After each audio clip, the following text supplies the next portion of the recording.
دیکھیں سوال یہ ہے کہ اکثر لوگ گاڑیوں میں تلاوت لگا لیتے ہیں اور قرآن چل رہا ہوتا ہے تلاوت، یا گھروں میں آہستہ آہستہ تلاوت لگائی ہوتی ہے اور ساتھ لوگ جو ہیں باتیں بھی کر رہے ہوتے ہیں اور اپنا ذکر اذکار وغیرہ بھی کر رہے ہوتے ہیں.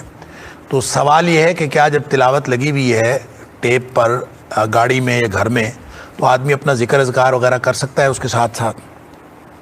دیکھیں بالکل نہیں کر سکتا، ہرگز نہیں کر سکتا، دو وجہ سے.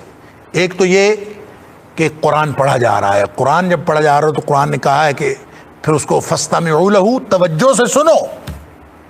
اس کا مطلب یہ نہیں ہے کہ بس کانوں میں آواز پڑتی رہے. سامع یسمع کا مطلب ہوتا ہے کانوں میں آواز پڑھنی، کوئی چیز سنائی دے رہی ہو تو یہ سامع یسمع ہے، استمع نہیں ہے. جو استمع ہے نا فاستمعوا لہ، یہ ہوتا ہے پوری ایفرٹ پٹ کر کے توجہ کے ساتھ سننا. لہذا قرآن پڑھا جا رہا ہے تو پوری توجہ کے ساتھ سننا پڑے گا، حکم ہے فاستمعوا لہ، اس کو توجہ سے سننا پڑے گا. وانصتوا، اور خاموش رہنا پڑے گا. لہذا اگر کوئی شخص ذکر اذکار کر رہا ہے تو وہ خاموش تو نہیں ہے، پھر اس کی توجہ بھی نہیں ہے قرآن کی طرف. جب توجہ بھی نہیں ہے اور وہ خاموش بھی نہیں ہے تو وہ تو گنہگار ہے.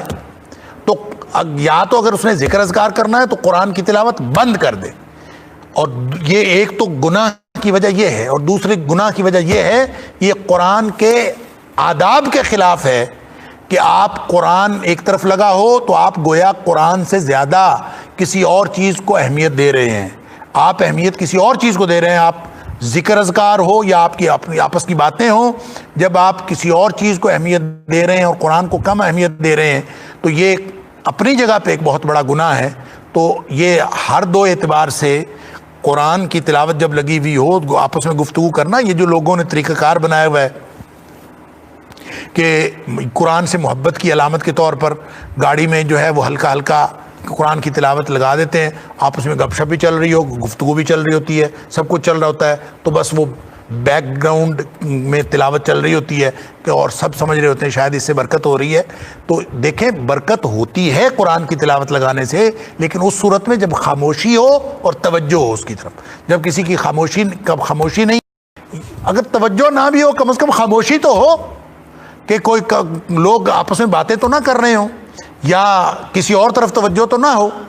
تو اس لیے قرآن کی تلاوت جب لگی ہوئی ہو تو کوئی اور ذکر نہیں کرنا چاہیے. قرآن کو سننے اور قرآن کو پڑھنے سے بڑا ذکر اور کوئی نہیں ہے.